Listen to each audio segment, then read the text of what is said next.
यशोदा मैया तो डर के मारे लाला को भारी नहीं निकलने देती कि यशोदा मैया सुबह लाला को जगावे, नभावे, और नभावे भी ना है, गिरे कपड़ा ते पहुंच दे और बढ़िया सुंदर श्रृंगार करे। इतनो सुंदर श्रृंगार करे मैया, रज रज के ठाकुर जी के एक एक बिंदी इतनी सुंदर लगावे और पूरे स्वरूप को श्रृंगार करके काजल लगा के, केश गूंथ के, मोर पिछ धारण करा के, माला पहना के, कोंदनी धराई के, पाजे पहनाए के, ऐसी मैया पूरी राई नौन करे, ऊपर से नीचे तक लाला की सबरी नजर उतार ले। और नजर उतारवे के बाद लाला इतकू हुआ, जैसे ठाकुर जी पास में जाए सो बाल बिगाड़ दे, यहाँ तो थोड़ा याकू ऐसे पहुंच दे, आंखन को काजर नेक नेक फैला दे ऊपर नीचे। लाला की मैया तू बिरो श्रृंगार करे ही काई को, जब तो बिगाड़ना होवे तो सबरे वस्त्रन को अस्त व्यस्त कर दे। बोल अब जानंद भवन ते बाहर, क्यों बुरो सो बन के जाएगो तो नजर नहीं लगेगी। तो मैया सुंदर बनावे क्यों? मैया ने ठाकुर जी को याद करा दी। बोले लाला तेरी नाक कहाँ है? सो ठाकुर जी नाक पकड़े अपने, तेरी नाक। लाला तेरी आंख कहाँ है? तो ठाकुर जी ऐसे अपनी आंख करें। लाला तेरी जीभ कहाँ है? तो ठाकुर जी जीभ निकाले, तेरी जीभ। अब सब गोपियां घेर के बैठी हैं, सब पूछ रही लाला तेरे पांव कहाँ है? तो ठाकुर जी अपने पांव पकड़े, तेरे हाथ कहाँ है? जेरे। एक चतुर गोपी पीछे खड़ी खड़ी बोली लाला तेरे कान कहाँ है? कान। तो ठाकुर जी वाकु यूं देखे, मैया तेरे लाला जी ना पता कान कहाँ है?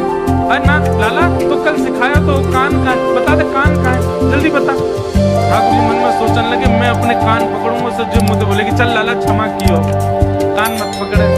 ठाकुर जी तो समझ गए वाकई मन की बात। तो ठाकुर जी बोले मैं कल कान पकड़ूं? बोलना तो जाने नहीं नेक्सा से लाला। तुरंत उठे, उठ करके बाद गोपी के पास गए और वही के कान पकड़ के बोले तेरे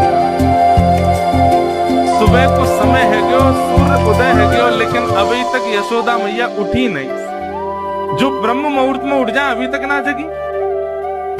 नंदा सुनंदा दोनों ने प्रवेश किया और जैसे ही भीतर प्रवेश करके देखो तो महाराज यशोदा मैया के बगल में नेक सो लाला मुख तक चदरिया ओढ़े और कुल बुलाए रहे हो।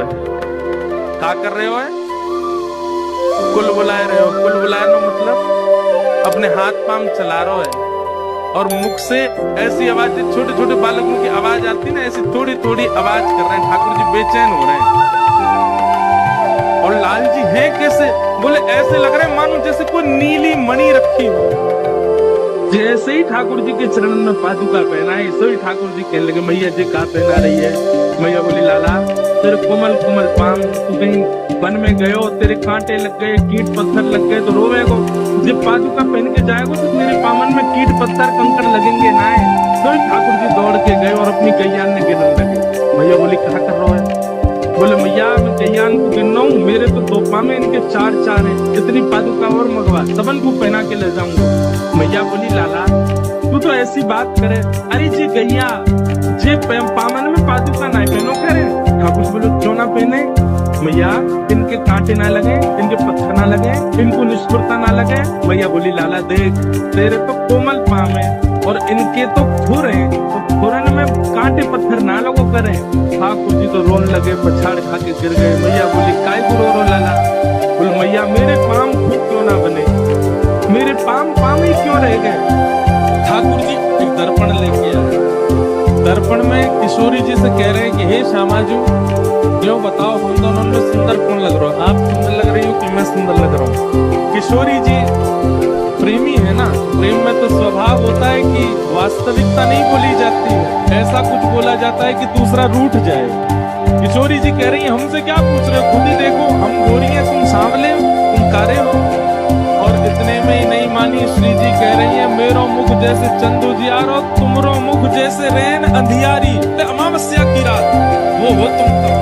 ठाकुर जी तो महाराज रूठ के बैठ गए। बोले कारो ही कह देती बस इतने में ही बहुत है, वो तुम तो हमें अमावस्या की रात बोल रही हो। श्री जी कह रही तो बुरो काय को मानो, बुरो ना मानो मैं, मेरी एक बात सुन लो श्यामाजू। बोले कहा तुमने अपने आप को चंद्रमा कह दियो।